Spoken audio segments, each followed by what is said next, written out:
নমস্কার বন্ধুরা, সকলে কেমন আছেন? আশা করি অনেক ভালো আছেন। আমিও অনেক ভালো আছি। সৌরভ তন্দ্রা ব্লগে আপনাদের সবাইকে জানাই স্বাগত। তো আজকে আমি এসেছিলাম বর্ধমান মানে আমার বাবার বাড়ি।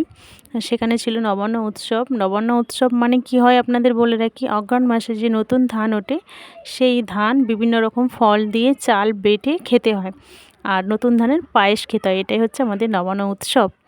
তো ভিডিওটি দেখতে থাকুন, সঙ্গে থাকুন।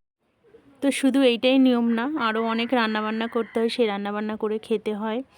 তোমরা পুরো ভিডিওটি দেখতে থাকো, তাহলে বুঝতে পারবে।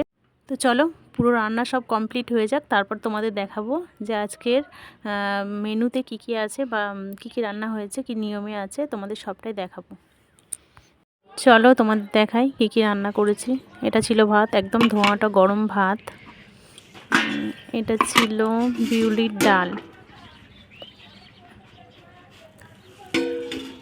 তারপর ছিল এটা হচ্ছে চিকেন। এটা মাছের ঝাল,